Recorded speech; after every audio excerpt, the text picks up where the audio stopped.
Ciclo este que é uma coorganização entre a Universidade de Évora, a COTEC e o ISCAP, do Instituto Politécnico do Porto, e está integrado na dinâmica do projeto Conecta Pibes. Este projeto tem por finalidade fomentar a melhoria da competitividade através da transformação digital das empresas da região da Euroásia. Para quem não conhece, a região da Euroásia é Alentejo, centro de Portugal e Extremadura de Espanha, pela incorporação das tecnologias digitais e é liderado pela Junta da Extremadura. Uma palavra de agradecimento ao Ricardo, um longo companheiro destas andanças da mudança e da promoção e melhoria do talento em Portugal. Bom dia, Ricardo. Bom dia. É um prazer estar aqui. Muito obrigado, Ricardo. Quem é o Ricardo? E vamos, de facto, agora fazer uma pequena apresentação e descrição descritiva do que tem sido o Ricardo ao longo destes anos. Tem uma longa vivência profissional e um historial de bastantes sucessos, de inovação e de desenvolvimento da competitividade das empresas em Portugal. Atualmente é Managing Partner de uma firma de consultoria de Human Capital e professor convidado do ISEG, Lisbon School of Economics and Management, nas áreas de Leadership e Human Resource. É também docente convidado do ISCSP e do ISCTE em diversos programas de formação, tendo colaborado ao longo da sua carreira com inúmeras outras instituições universitárias, incluindo, já agora, a Universidade de Évora. É membro do Conselho Geral do Instituto Politécnico de Porto Alegre e diretor da revista Recursos Humanos Magazine. Ao longo da sua carreira foi partner de diversas empresas de consultoria, bem como executivo em empresas ligadas ao setor financeiro, consultoria e tecnologia. É licenciado em Gestão de Recursos Humanos e Psicologia do Trabalho pela Universidade Europeia, é mestre em Psicologia do Desenvolvimento Profissional e doutorado em Psicologia do Trabalho das Organizações pela Universidade de Évora. É ainda especializado em Strategic Talent Management pela London Business School e em Leadership pela Kellogg's Management School. Sempre que olho para o percurso do Ricardo, já nos conhecemos há muito tempo, há uns bons 15, 16, 17 anos, fico sempre sem fogo, que acompanho muito o Ricardo e que não para de ser cada vez mais impressionante pelas vivências profissionais que vai ter. Estamos com o convidado certo para falar destas questões da mudança, destes desafios que nos ligam à mudança, pela experiência que tem em contexto de empresas profissionais, depois também pela experiência que tem como consultor e também como professor universitário. E tem uma frase muito interessante no seu blog, que o Ricardo está sempre em busca constante de novos desafios. E é sobre isso que vamos falar, e, portanto, é nisso que nos interessa, partilhar com a assistência, quem no futuro irá visionar estes vídeos. Vamos falar de transformação digital, na mudança organizacional, da melhoria da capacitação dos profissionais para a competitividade das empresas, que é esse o nosso foco. Sim, Ricardo, vamos começar agora assim com a parte mais da nossa conversa. No fundo, Ricardo, como é que tu perspectivas e que desafios são estes que a transformação digital nos provoca? Muito bem, ora, antes de mais, muito obrigado pelo convite para estar aqui neste Café Digital. É um privilégio, mais uma vez, colaborar contigo, Paulo. E começas logo com uma pergunta daquelas do tamanho de um porta-aviões, não é? Portanto, que desafios são estes que a transformação digital nos provoca? Eu diria assim, eles são inúmeros, mas eu arrumo-os, se quisermos, em 3 grandes clusters, que são aquilo que eu chamo o desafio da agilidade, o desafio da sociabilidade e o desafio da criatividade. Explicando muito rapidamente o que é que cada um deles representa. O desafio da agilidade tem a ver com aquilo que podemos chamar a aceleração das expectativas e das interações que a revolução digital traz. Ou seja, nós vivemos num mundo onde passou a ser normal estarmos permanentemente conectados, o que às vezes erradamente se assume com estarmos permanentemente disponíveis. E isto cria nos nossos interlocutores uma expectativa de que nós conseguimos e estamos disponíveis para dar resposta às suas solicitações em tempo real e de forma instantânea. E isso vê-se nas mais variadas situações do nosso dia-a-dia, não é? Quando alguém nos contacta por WhatsApp a perguntar qualquer coisa, se nós levamos mais de 5 minutos a responder, a pessoa volta a insistir e a perguntar, então, mas estás aí, está tudo bem? Como se um tipo não tivesse 300 mil coisas para fazer, entre as quais, se calhar, não estar ligado ao WhatsApp, não é? Mas a verdade é que a expectativa hoje tem a ver com isto, ou seja, tem a ver com nós assumirmos que as pessoas estão lá. Aliás, não é por acaso que tanta gente entrou em pânico quando, há 1 ou 2 dias atrás, durante 6 horas, o WhatsApp deixou de estar a funcionar e todo o ecossistema ligado ao Facebook, não é? E seguramente houve gente que se sentiu um bocadinho perdida, porque já está de tal maneira embebida nas suas rotinas, nessa forma permanente de estar ligada, que de repente não sabia muito bem o que é que havia de fazer, não é? E porquê é que isto é um desafio em termos de agilidade? É um desafio em termos de agilidade por 2 ordens de razões. A primeira é que, do ponto de vista mental, nós ainda não temos toda a população treinada para isto, e quando eu digo treinada não tem a ver com o treino formal, tem a ver mesmo com as aprendizagens que nós fazemos desde pequenos. Ou seja, a nossa geração, por exemplo, tem um cérebro analógico, portanto, quer a gente queira admitir, quer não, Paulo, a verdade é que o nosso cérebro é como uma cassete VHS. Os mais novos que estejam a ouvir isto vão ao Google ver o que era uma cassete VHS, que já nem devem saber. Mas pronto, ou seja, nós funcionamos de forma sequencial e torna-se para nós difícil ter a capacidade de, muitas vezes, estar a tratar de várias coisas ao mesmo tempo, porque tipicamente nós fazemos uma coisa a seguir à outra. Coisa que já não acontece, por exemplo, com a geração dos meus filhos, que teve um nível de estimulação cognitiva muito maior, porque já nasceu num contexto digital com uma série de canais, digamos, a passar-lhe informação ao mesmo tempo. Por outro lado, todos nós vamos ter de aprender, eu diria quase que do ponto de vista metodológico, uma nova forma de interagir com os outros, porque, como é evidente, nós não vamos conseguir responder resolvendo as solicitações todas ao mesmo tempo, mas vamos ter de separar a resposta da entrega. O que é que isto significa? Que eu vou ter de aprender a, muito rapidamente, dar resposta às solicitações que me chegam, nem que seja dizendo, olha, eu trato desse assunto logo à tarde. Porquê? Porque, de facto, há aquela expectativa de eu ter uma resposta imediata, o que não é necessariamente ter a entrega da resolução daquilo que me estão a pedir imediatamente. Mas separar essa resposta do ponto de vista de comunicação daquilo que depois é a produção do assunto vai passar a ser quase que uma regra de etiqueta do ponto de vista profissional. E, portanto, desenvolver esta agilidade, separando a resposta da entrega e organizando-nos para conseguirmos ser efetivos, digamos, neste mundo em que estamos permanentemente a ser escrutinados e vistos pelos outros, eu diria que é o primeiro desafio. Mas esse primeiro desafio não é separado dos outros desafios, sendo que o desafio da sociabilidade está intrinsecamente ligado com este. O que é o desafio da sociabilidade? O desafio da sociabilidade tem a ver com isto, que é, curiosamente, e ao contrário do que alguns vaticinavam, o facto de estarmos num mundo digital não aliena as relações pessoais. Pelo contrário, reforça a sua importância. Porquê? Porque num mundo onde eu recebo milhares, ou no mínimo centenas, de solicitações por dia, de todo o género, não é? Entre o streaming de vídeo, entre as notícias, entre os e-mails, entre o WhatsApp, etc., etc. Nós vivemos rodeados de uma dose de ruído que vai fazer com que só sejamos efetivamente escutados por quem está disponível para nos prestar atenção, e quem vai estar disponível para nos prestar atenção são as pessoas com quem nós estabelecemos ligações sociais significativas. Deixa-me dar um exemplo que ilustra isto perfeitamente, não é?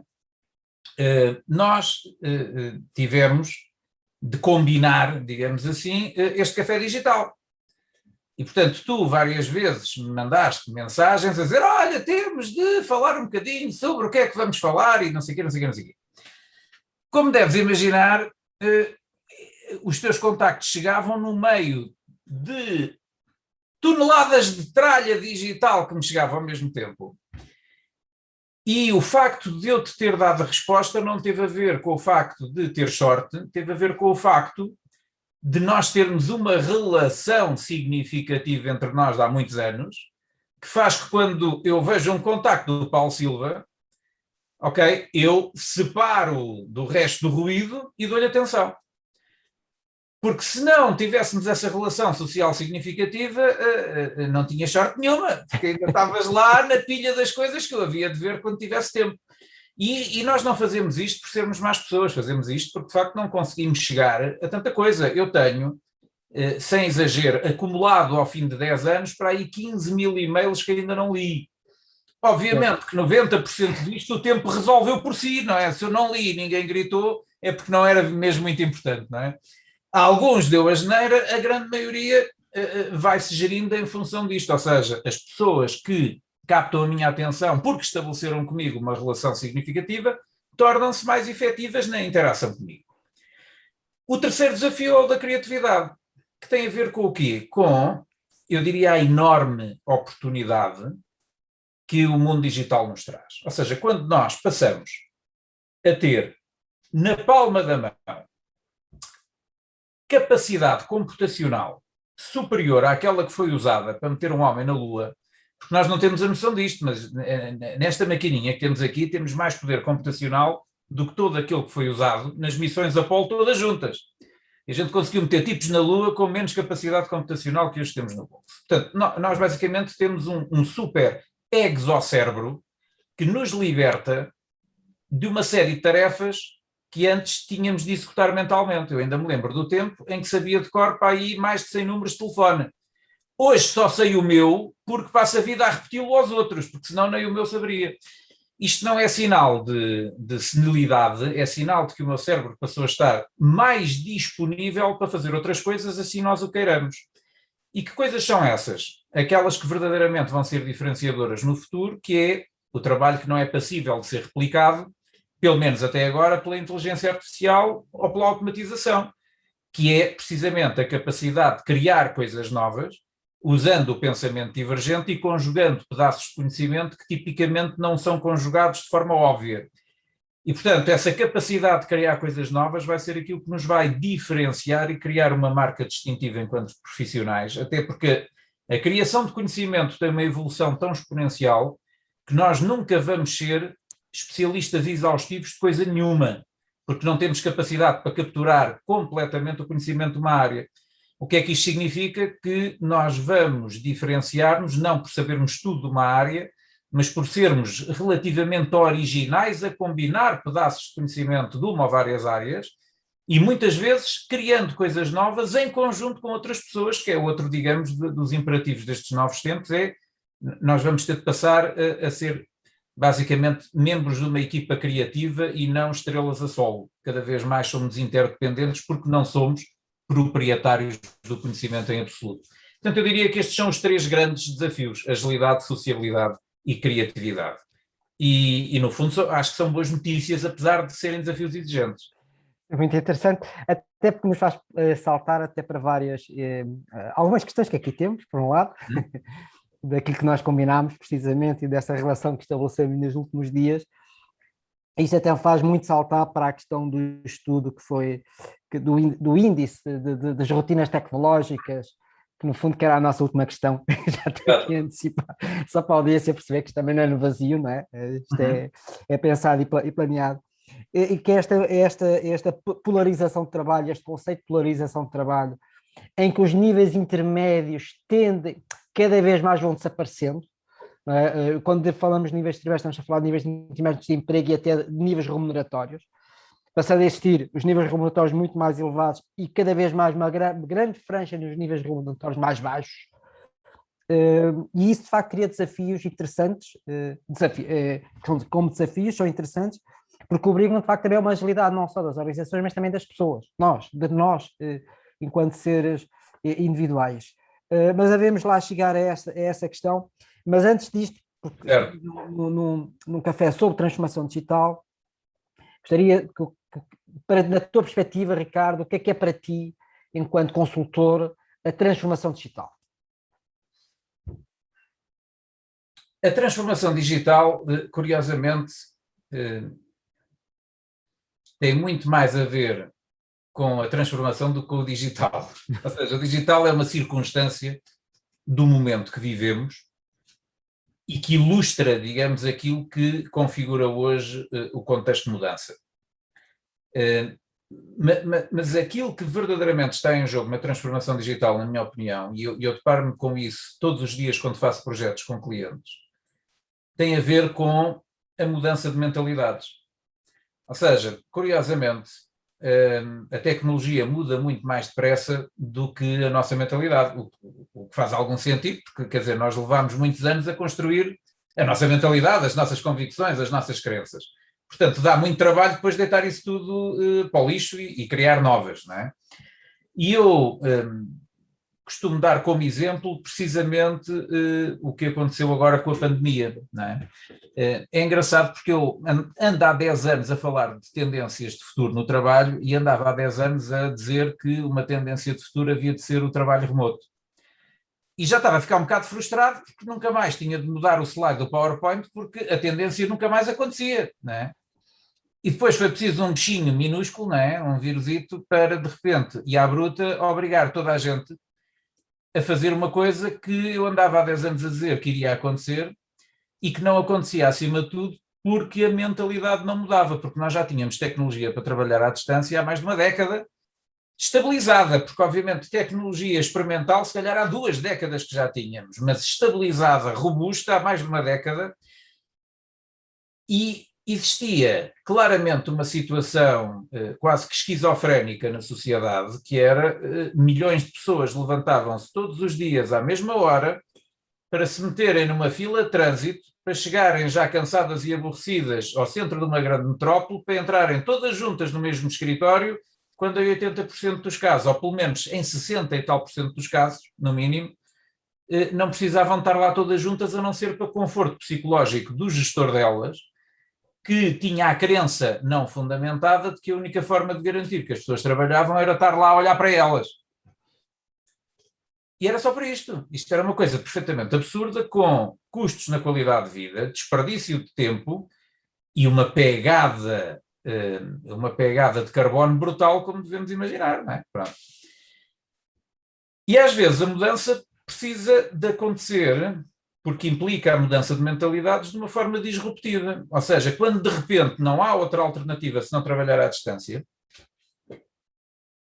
aqueles que tinham a crença de que não era possível fazer isso começam a descobrir que, afinal, se calhar a maioria das pessoas até é mais produtiva trabalhando à distância, consegue gerir melhor o seu tempo trabalhando à distância e, se calhar, as empresas até poupam em custos quando têm as pessoas a trabalhar à distância. E é por isso que hoje a grande maioria das empresas está a apostar num modelo híbrido, em que as pessoas vão ao escritório 1 ou 2 dias por semana e nos outros dias estão a trabalhar à distância, permitindo otimizar os custos com escritórios, com espaços de trabalho, e reconvertendo os espaços de trabalho muitas vezes para aquilo que de facto faz sentido, que é quando as pessoas precisam de estar juntas, ou seja, os espaços de trabalho hoje estão a ser reconvertidos em, por exemplo, salas onde se fazem workshops, trabalhos de cocriação, equipas de projeto, e não aquilo que estávamos habituados a ver, que era um enorme open space que parecia uma espécie de estrebaria de seres humanos que estavam arrumadinhos todos a trabalhar sozinhos no meio de uma multidão, que é uma coisa que não fazia sentido. Portanto, agora, porque é que eu digo que o maior desafio tem a ver com as mentalidades? Porque ainda assim, eu também conheço alguns clientes que estão a teimar no regresso ao trabalho presencial só porque sim. Quando o regresso ao trabalho presencial devia acontecer só quando faz sentido. Ou seja, quando nós temos um contexto digital que nos abre um leque de possibilidades, nós temos a enorme oportunidade de poder trabalhar num formato que permita maior otimização da entrega, que tem como contrapartida o perder o medo de perder o controlo, porque o grande problema é este, ou seja, a mentalidade que nós temos. Nós ainda vivíamos no século XXI com gestores que usavam uma filosofia de gestão do século XIX. O problema é esse. E, portanto, eu estava a tentar gerir com os paradigmas mentais da Revolução Industrial pessoas que estão a trabalhar com a quarta Revolução Digital a acontecer. E, portanto, o maior desafio é este, está dentro da nossa cabeça. Vários estudos, isto também nos leva aqui a uma questão que é uma certa confusão, pelo menos a minha leitura é essa, como é óbvio, é uma leitura pessoal, e que todos os estudos internacionais da OCDE, das associações empresariais portuguesas que fizeram alguns estudos sobre a questão da quarta revolução industrial, do trabalho do futuro, que é esta mistura entre qualificações e competências. E isso muitas vezes acho que até perturba mais quando se mistura tudo, quando se põe uma espécie de uma omelete, que está tudo ali misturado, né? E acabamos por não sentir o sabor de cada uma das coisas de forma individual. No fundo, não convém que a gente clarifique isto para não criar mais confusão e até para o uso destas potencialidades, porque, de facto, nós dizíamos que não estávamos preparados para o trabalho remoto. Isso era um discurso, até nós, academia, né? Ensino à distância. Sim, para cursos muito especiais. Estivemos todos a ensinar à distância. Na prática, estivemos todos a ensinar à distância e aprendemos. Ou seja, em meses, quem não sabia, aprendeu. Claro. E isto não é qualificações, porque as qualificações são as mesmas. Não mudaram nada. Exatamente. O que foi adquirido foi competência. Não convém também clarificar muito bem estes conceitos, até para gerir melhor este conceito de transformação digital e a mudança. Eu diria que há uma forma, eu costumo usar uma forma relativamente simples de diferenciar os dois conceitos. Eu costumo dizer que qualificações é o domínio de uma área do saber certificado. Ou seja, se eu tenho um doutoramento em psicologia, tenho um doutoramento em psicologia e, portanto, sou reconhecido por dominar essa área do saber.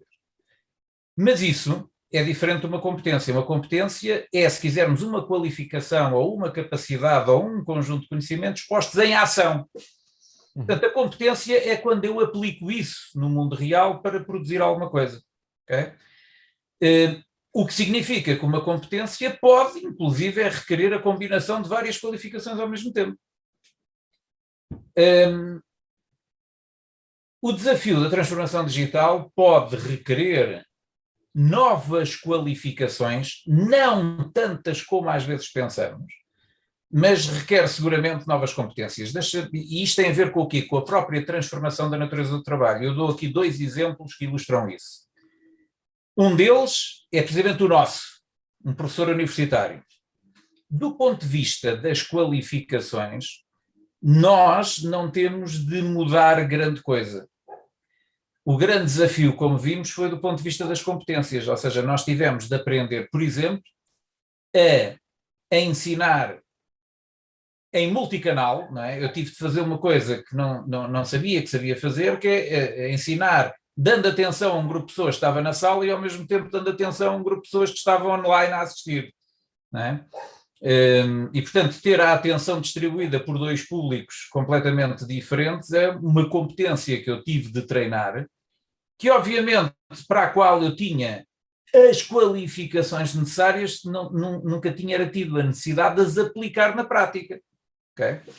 E, portanto, houve aí a necessidade de reajustar as nossas competências, e que implicou depois, mais uma vez, reajustar, por exemplo, estratégias pedagógicas, o que é de facto a aplicação do conhecimento que eu tenho em termos de qualificações, depois tem prática, não é? Pronto. Outro exemplo tem a ver, por exemplo, com aquilo que vai ser, num horizonte de 5 anos, a completa transformação, por exemplo, da profissão de um cirurgião. E eu estou a dizer isto replicando ou reproduzindo as palavras de um administrador de um grande grupo hospitalar, num evento em que eu estive aqui há uns tempos, e era ele que o dizia. E ele dizia, no espaço de 5 anos, não é de 10, nem de 15, nem de 50, no espaço de 5 anos, a profissão de um cirurgião estará completamente mudada e uma operação de barriga aberta será considerada uma coisa medieval, graças a 2 coisas que já estão a acontecer. Uma chama-se inteligência artificial, a outra chama-se nanotecnologia.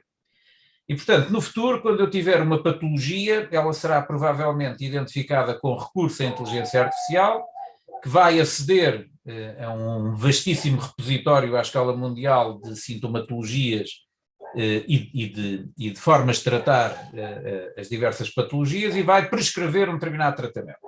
E aquilo que seria um tratamento cirúrgico, hoje em dia, que implicaria abrir um tipo, não é, de barriga aberta e depois fazer aquele trabalho de canalizador que nós vemos na anatomia de Grey, quando eles estão lá a mexer na malta lá por dentro, que requer de um cirurgião, acima de tudo, obviamente conhecimentos de medicina, mas um grande domínio psicomotor e da psicomotricidade fina para conseguir, obviamente, fazer as incisões sem matar o paciente, vão deixar de fazer sentido porque esse trabalho vai estar dado a nanorobôs. nanorobôs esses que vão ser programados para, dentro do nosso corpo, reparar ao nível celular ou mesmo ao nível do ADN o que houver a reparar.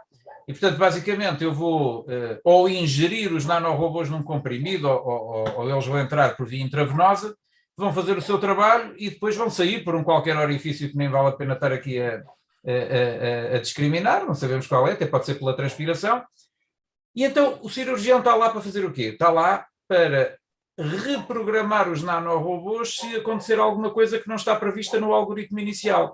O que é que isto significa? Significa que um cirurgião vai ter de combinar conhecimentos de medicina com provavelmente conhecimentos de informática ou de robótica, ou, no limite, a equipa que trabalha com o cirurgião, em vez de ter uma enfermeira instrumentista, que era aquela enfermeira que dava os instrumentos, o bisturi e não sei o quê, ao cirurgião, vai ser substituída por um engenheiro informático ou um especialista de robótica que vai estar lá a trabalhar com ele.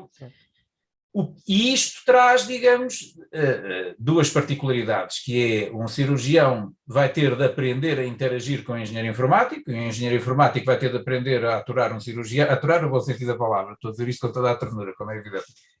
Mas, por outro lado, a combinação de saberes que num formato clássico não existem hoje vão começar a acontecer, e se calhar eu vou começar a ter disciplinas numa licenciatura de medicina que antes não tinha, como se calhar princípios básicos de robótica ou de programação ou o que seja. Aliás, um bocadinho na filosofia daquilo que já está a acontecer quando vemos a serem lançadas licenciaturas em estudos gerais, por exemplo, em que eu posso fazer um major de uma área e depois um minor de uma área completamente diferente se achar que isso é interessante.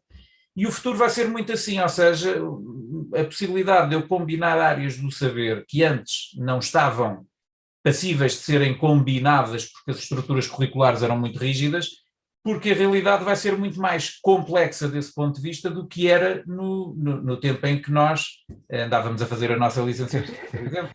Foi já no século passado, pronto. Exato.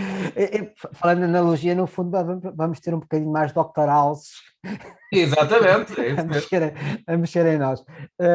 Falaste há um bocadinho na dimensão nossa, do indivíduo, portanto, nós enquanto seres sociais, enquanto seres económicos, mas as organizações também têm, no fundo, também têm que priorizar isso, essa socialização, o serem mais ágeis, a forma mais singular como olham para os mercados, e os mercados são globais. A partir do momento que estamos no mundo digital, não podemos dizer eu só tenho mercado de Évora, porque eu posso estar em qualquer lado, não é? Exatamente. E isso implica criações de valor muito específicas para os clientes, no fundo, e o sucesso vai advir muito daí.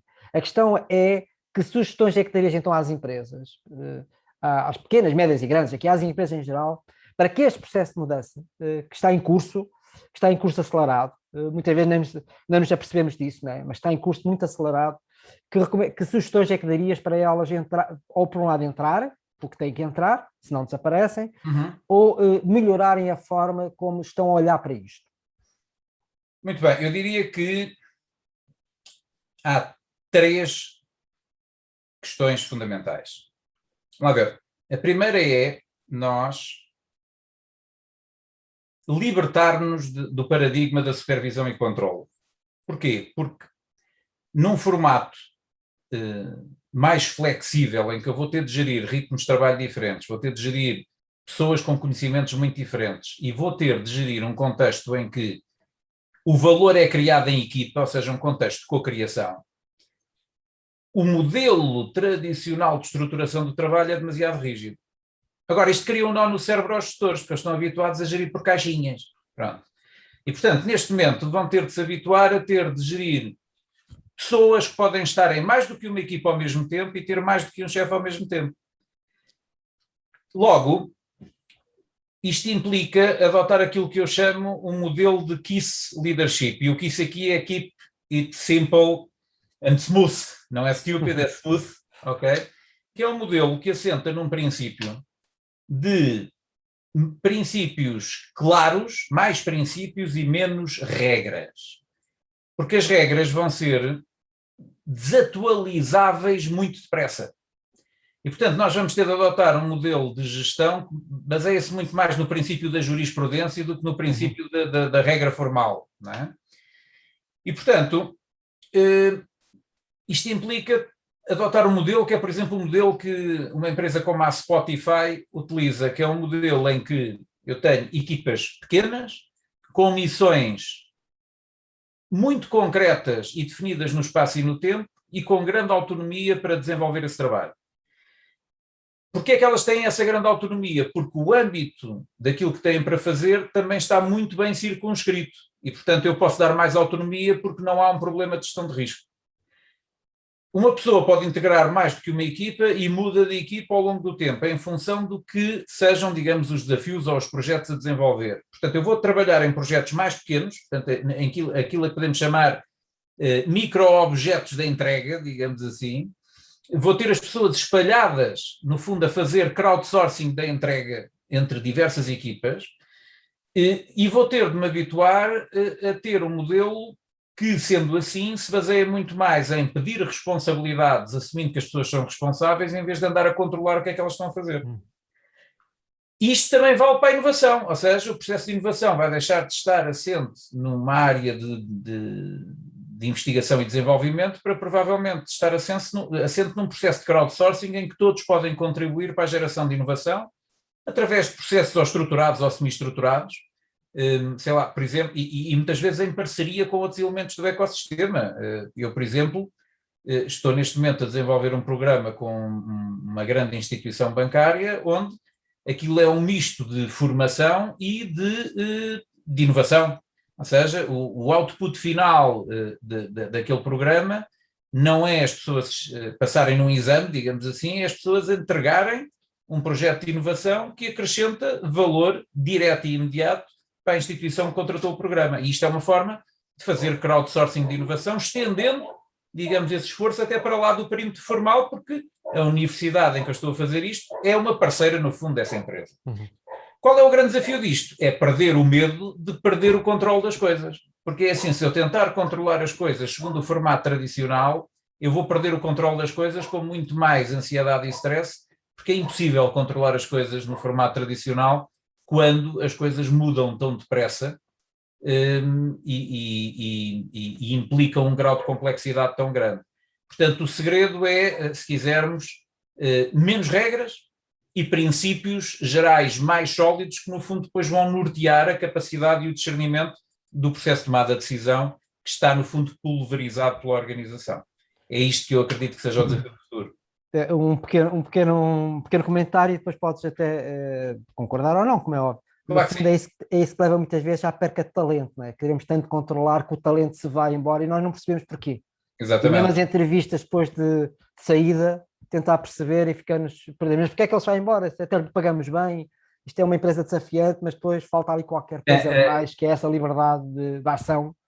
E no fundo nos leva à tal polarização do emprego. Mas é curioso porque é assim, quem tem o poder nas empresas hoje em dia é uma geração que não está habituada a falar a linguagem da geração que neste momento circula em termos de talento pelas organizações. Portanto, muitas vezes de facto nós não percebemos porque é que se vão embora, porque nem estamos a ver o que é que para eles é importante ou relevante. E não são seguramente as coisas que nós valorizávamos quando tínhamos a idade deles, não é? E, portanto, sim, isto acaba por ser um exercício de humildade onde temos de prestar muita atenção a um quadro de referências que não é naturalmente o nosso, mas que temos de admitir que é aquele que está a prevalecer porque as novas gerações valorizam coisas diferentes. Exato. Isso nos leva-nos aqui para a última pergunta, até porque já estamos mesmo no limiar do nosso tempo. Muito bem. Que tem a ver com agora, se calhar até em termos de contextualização até vai ser um bocadinho mais pesada esta apresentação, a minha apresentação, a minha descrição, porque tem muito a ver com esta questão da polarização de trabalho, portanto este diferencial entre o desaparecimento dos níveis salariais intermédios e até de muita dificuldade que está a existir hoje, que é curioso na perspectiva sociológica, né? Em termos económicos é muito mau, que é a dificuldade de encontrar no mercado pessoas para aquilo que nós precisamos, que as empresas precisam, e essa grande dificuldade que acontece, até em trabalhos muito mais simples, indiferenciados, se assim o quisermos falar, que tem a ver com um trabalho que foi iniciado já neste século, pelo David Autor, o Frank Levy e o Richard Murnane, que no fundo eles tentaram perceber porque é que isto está a acontecer, não é? E como é que a informática, os sistemas informatizados, fácil substituir as tarefas rotineiras. E o Uhum. impacto que isso tem. E, de facto, houve esse trabalho que é seminal, que é do início do século, 2003, foi publicado em 2003, mas que levou a um estudo na Europa muito interessante, que é esse sim muito recente, foi publicado em 2020, previamente a partir também de uma publicação da União Europeia de 2017, que é da Federico Biatti e da Rachel Sebastian. Se alguém quiser, basta me enviar o e-mail ou o e-mail para o Connect, que eu depois dou, até posso enviar logo os textos, fica mais direto que Exato. essa.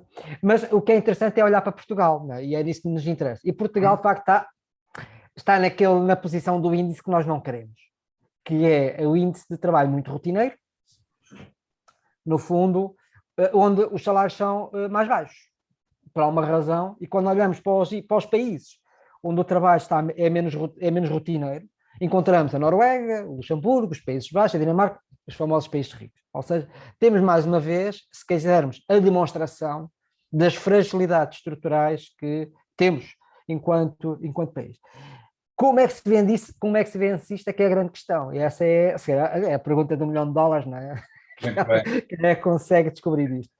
No fundo, o desafio que eu te coloco aqui é como é que tu, na tua perspectiva, da tua vivência, do teu envolvimento com a atividade económica, como é que a transformação digital, e agora falamos tanto da Bazuca e do PRR, como é que isto pode de facto ajudar a fazer este salto, porque o problema aqui é um problema também de recursos humanos, não é só um problema das organizações, não é? É um problema também de recursos humanos, e se calhar não é de qualificações, porque mais uma vez estamos a colocar muito foco nas qualificações, temos de ter mais engenheiros disto, mais engenheiros daquilo, qualificação, e se calhar pouco foco naquilo que é importante, que é a agilidade, as três patamares que tu falaste inicialmente. Uhum.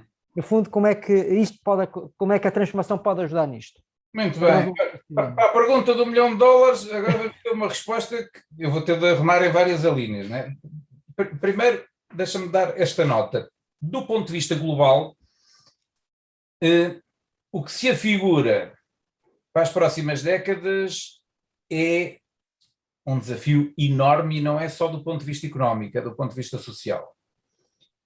Hoje, se nós olharmos para a população ativa à escala global, nós temos uma distribuição de rendimento que é capaz de andar mais ou menos à volta de uma coisa deste género, que é 20% da população a ter um rendimento até $10 mil por ano, 20% da população a ter um rendimento acima de $115 mil por ano e 60% da população aqui pelo meio.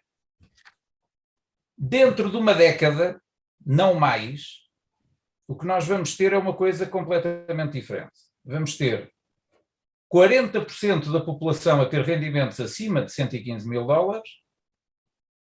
40% da população a ter rendimentos abaixo dos $10 mil e 20% da população numa faixa em extinção que seria a classe média. Precisamente pelas razões que tu enunciaste, ou seja, porque o futuro é um futuro que será radioso para aqueles que tiverem a capacidade de desenvolver uma atividade, acima de tudo, intelectualmente rica e diversificada, que é o que não vai ser comido para já pela inteligência artificial e pela robotização, com, inclusive, é um incremento na qualidade de vida, porque mesmo nestas funções as tarefas repetitivas vão ser automatizadas e provavelmente eu vou passar a ter uma semana de trabalho de 3 dias em vez da semana de trabalho de 5 dias que hoje tenho. Vou ser altamente bem pago para fazer isso e vou trabalhar provavelmente para mais do que uma organização ao mesmo tempo e em vários pontos geográficos do mundo. E depois temos um problema, que é, temos uma faixa de população que vai ficar em sérias dificuldades porque não dá este salto, e não dando este salto vai sobrar muito pouco para elas fazerem. E, portanto, nós digamos que temos 2 grandes desafios aqui, que é procurar, nem é qualificar, lá está, é desenvolver pessoas preparadas para estar nesses 40% o mais possível, mas, por outro lado, a sociedade em conjunto vai ter de encontrar uma resposta para aqueles que vão ficar sem trabalho. E a solução não é financiar pessoas sem trabalho, porque já foram feitos estudos na Suécia sobre isso que indiciam que se eu não tiver nada para fazer, provavelmente fico biruta, como se costuma dizer, não é? Porque o ser humano tem necessidade de ter um sentido de utilidade social. Isto significa que muito provavelmente vamos ter de encontrar uma resposta para aquilo a que podemos chamar trabalho social, que é trabalho que poderia ser feito por máquinas, mas é feito por humanos para garantir um rendimento a essas pessoas. Porquê é que isto vai ser necessário? Eu não estou a dizer que a solução é necessariamente isto, mas vai ter de haver uma solução. Porque o problema é que uma faixa tão grande de pessoas com fracos ou nenhuns meios de subsistência pode pôr em causa os fundamentos da sociedade como a conhecemos. E nós já tivemos um flavor disso quando, há uns anos atrás, um senhor de mau penteado foi eleito para presidente da nação mais poderosa do mundo. Porque quem o elegeu não foram as elites de Nova Iorque ou de Chicago. Quem o elegeu foi aquela maioria silenciosa que estão lá no fundo dos estados do Utah e do Wisconsin e o Diabo 7, que deixaram de ter emprego quando se fecharam as minas de carvão por causa do protocolo de Kyoto, e quando aparece um tipo a dizer que se está a borrifar para as alterações climáticas e vai reabrir as minas de carvão, vão correr votar nesse tipo, não é? Isto é apenas um cheirinho, porque este tipo de abordagem populista, não é, que nos faz lembrar muito o regresso aos anos 30 do século passado, pode acontecer se de facto o equilíbrio social for fortemente posto em causa. Portanto, eu costumo dizer que ou as elites tratam deste assunto ou os deserdados vão tratar da saúde às elites, não é? Pronto. Portanto, há um desafio social. Depois há um desafio económico, digamos assim, e ele até eu até digo que é mais económico, apesar de ter em boa parte também uma componente educativa.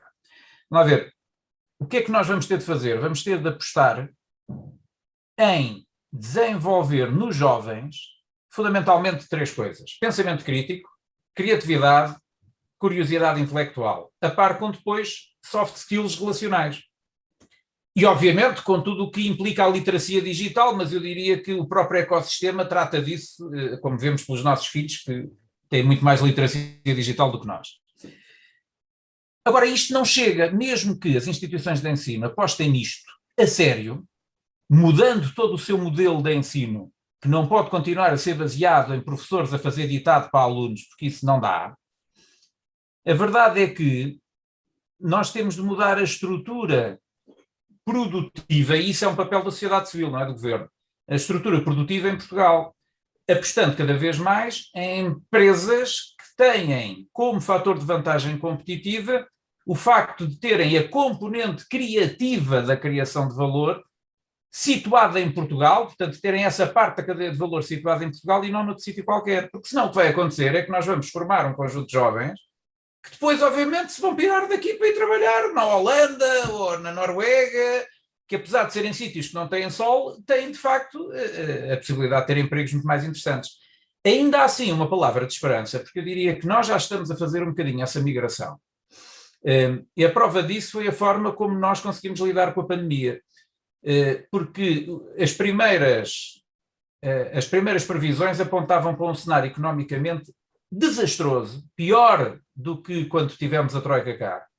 E a verdade é que isso não aconteceu, e não é por causa da bazuca, porque a bazuca só agora é que chegou. Mas sim pelo facto do nosso tecido produtivo, hoje em dia, já ter estruturalmente, por exemplo, um conjunto de atividades que, na maioria dos seus casos, pôde continuar a funcionar à distância. Apesar de ainda estarmos muito dependentes, por exemplo, da hotelaria e do turismo, a verdade é que boa parte do tecido produtivo já conseguiu ter parte da sua capacidade de trabalho passível de ser ativada mesmo em formato remoto. E isto significa que nós temos uma economia que não só agora assenta em bens transacionáveis e exportáveis, como assenta também num modelo produtivo já, em boa parte, assente num formato digital. Portanto, ainda temos muito caminho a fazer, mas já agora também uma nota de esperança que isto não é assim tão negro, apesar de tudo. Nós, mesmo assim, já evoluímos muito relativamente àquilo que era o panorama há 10 ou há 15 anos atrás. E isso também tem de ser reconhecido, porque isso também é um trabalho que deriva fundamentalmente do quê? Da capacidade de adaptação que, se calhar, a crise no tempo da intervenção da Troika fez com que os empresários se reinventassem. E eu tenho fortes preocupações com a bazuca, porque a bazuca é, digamos, uma solução fácil para um problema difícil, porque a forma mais fácil de tentar resolver um problema é tirar dinheiro para cima dele.